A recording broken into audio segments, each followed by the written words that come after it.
Good afternoon and welcome to On the Road in Your Kitchen with Chef Matthew.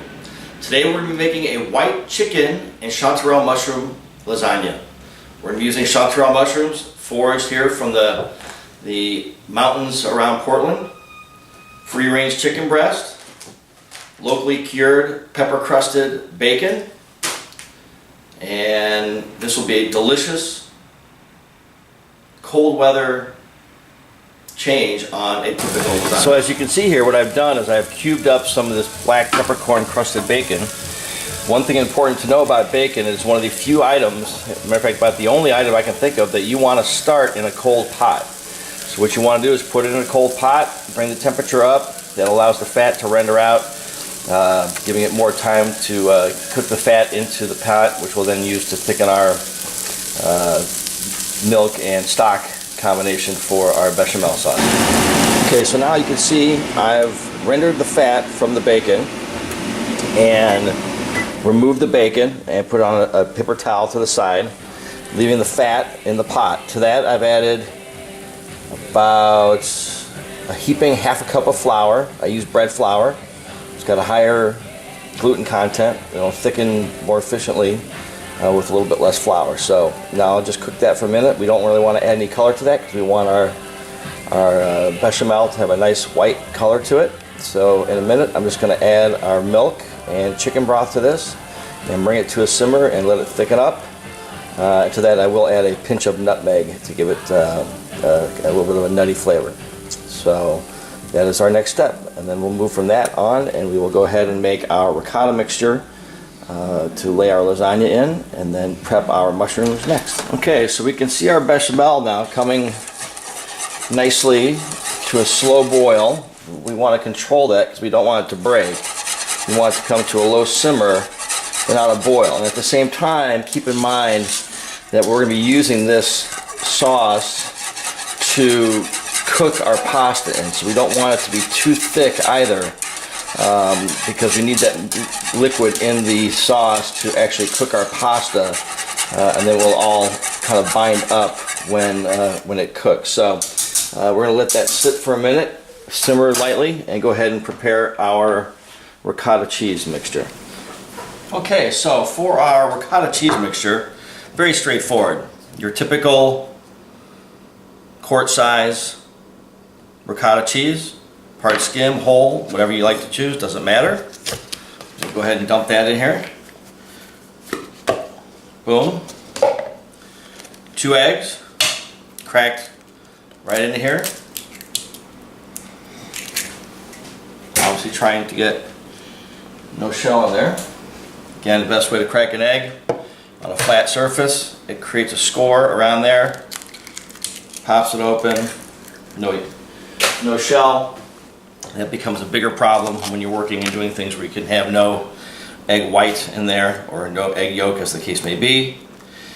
You use a good healthy cup and a half of grated Parmesan, and then add in there, let's call it half a cup, healthy half a cup of parsley. Take those, we'll mix them together, give it a good squeeze of salt. Again, ricotta has very little flavor. You can see salt in there, and then just mix it up. And you'll bring that and it'll become a nice smooth consistency that we can work with. Break that down, mix the egg in.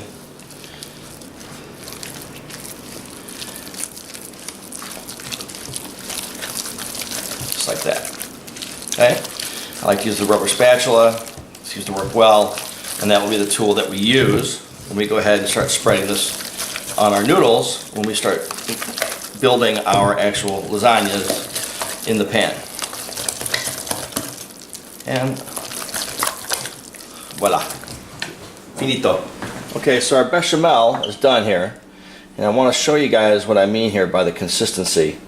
What you're really just looking for is to what they call coating a spoon. I put that spoon in there, come out, it just has a nice coating on that. So that's the perfect consistency that we're looking for.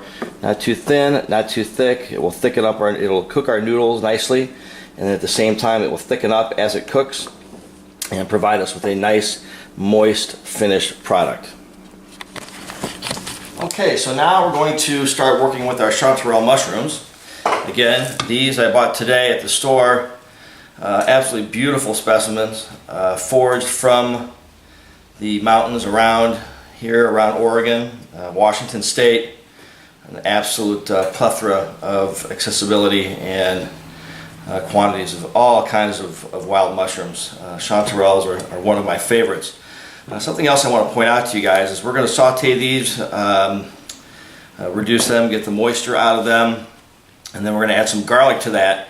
The garlic that I'm using is called pink garlic, and if you can see it here up close, it's got a beautiful kind of a rose purplish hue to it. This was given to me by a friend of mine, Pat Hammond, up in upstate Washington, where she basically bartered for this at a swap market for food products. But look how beautiful the color is on that outside. The meat itself, like you can see here, is, if you could call a garlic clove juicy, this would be a juicy garlic clove, filled with oils, just incredible flavor and scent. So when we can find these little extra things that we can pick up from the areas that we're in, again, you know, on the road and in your kitchen, is all about finding products, produce, ingredients that we have accessible in the areas that we live and around our homes, and using them in our food. So again, when working with mushrooms, you really never ever want to bring them in contact with water. They already have a tremendous amount of moisture in them. The great thing about wild mushrooms is obviously they're not cooked in any kind of animalness, if you will. So we really don't need to be concerned about, your only concern you're looking for is just any kind of little dirt or leaf matter. Again, these are very clean, and just with a very light brushing, you'll see there's a very slight skin that kind of comes off. You know, just peel that off and you'll have off anything that you would really even need to be concerned about. And again, these are not grown you know, on farms with manure and things of that nature, which, you know, many of the other varieties that we buy, the button mushrooms of that nature, are. So with that, I'm just going to go ahead and clean these up, and then we'll break those down and go ahead and throw them in our pan and get those ready to put in our lasagna. Okay, so now we've prepped our mushrooms. As you can see here, I haven't cut them into too small pieces. We still want them to look like mushrooms. Again, these are these locally foraged, beautiful chanterelle mushrooms. One of my absolute favorite. And in the Pacific Northwest, I paid $12.99 a pound today. I've seen them as low as $10.99, and I've heard rumors that they can get as low as $7.99 in a really good bumper crop season.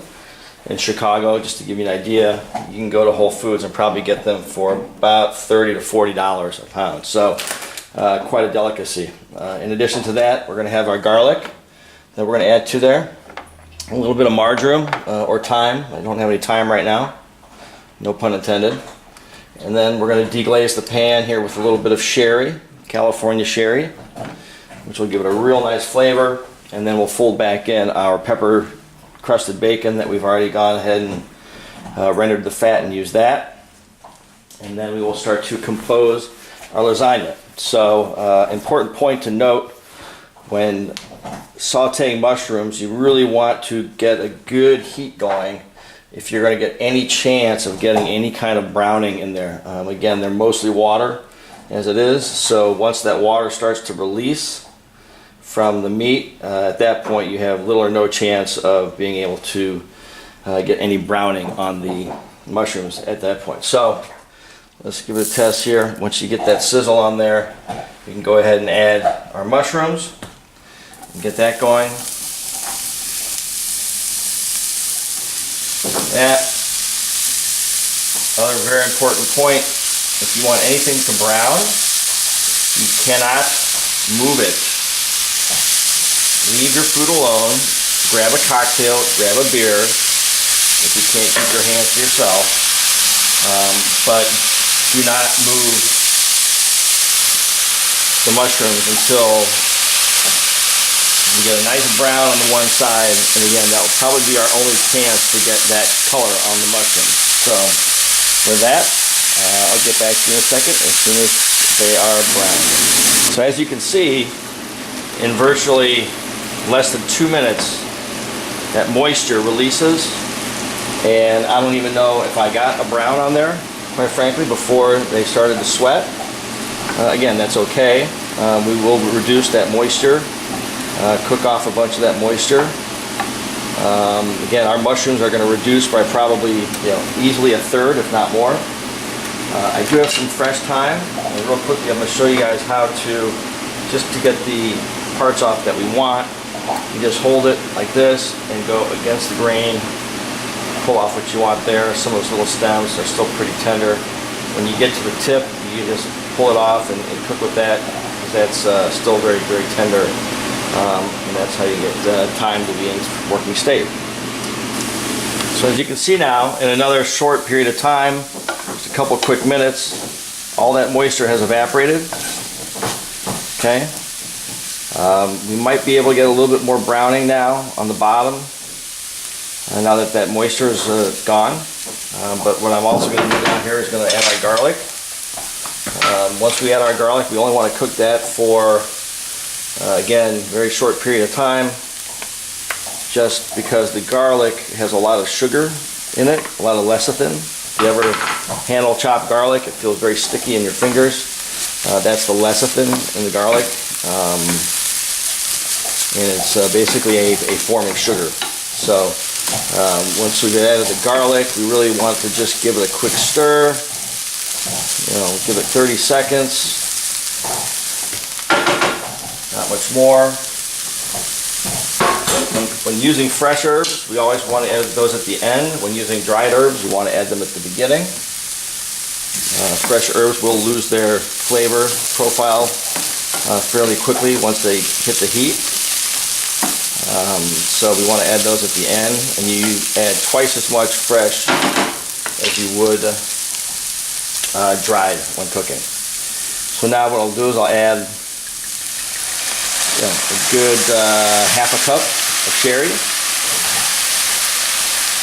And we'll want to reduce that again by at least half, scraping up any brown bits or anything that's come from the mushrooms that's stuck to the bottom.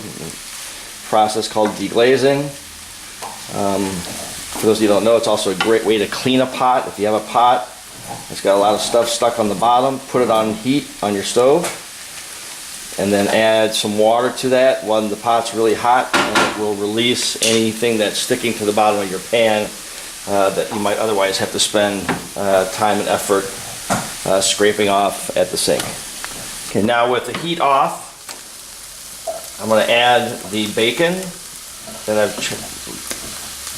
rendered a couple times now into our mushroom mixture, along with the thyme. You can see our sherry has cooked away, and this will now be a component to our lasagna that we're going to put together here with the chicken and our bechamel sauce over here before we put it in the oven to cook for about an hour and absolutely wow your guests and or family and or anybody that you're trying to woo over for whatever you might be trying to do. So with that, let's gather our things and we'll start to compose our lasagnas. Okay, so now we've got all of our ingredients. We've got our chicken, got our mozzarella cheese, our mushroom mixture, our bechamel that we made, and our ricotta cheese with parsley and parmesan and some egg in it. Again, you want to put that in the refrigerator after you put it together so it stays firm, so it's easier to spread on your shells. So what we'll do first, we put a big scoop ladle of the bechamel in the bottom of our pan, and then we take the pasta shell and using a rubber spatula, literally just paint your ricotta mixture right onto your hard shell, uncooked. Okay? This is why we wanted to keep our bechamel fairly loose so that the moisture from that will cook the noodles. we'll do is we'll start to layer that. I've already got some in here now, already done. We'll then just sprinkle, wash your hands, use your hands, sprinkle some of our bacon, mushroom mixture on the bottom, on top of our ricotta cheese blend. Put a little bit of chicken on top of that. Again, kind of sprinkle it around.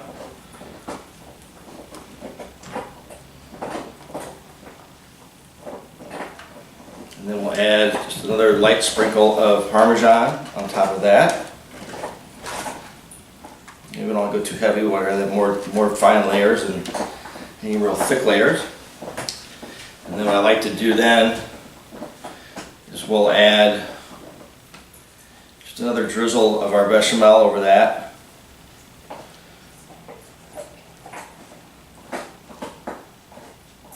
Before we go ahead and add another layer of our pasta.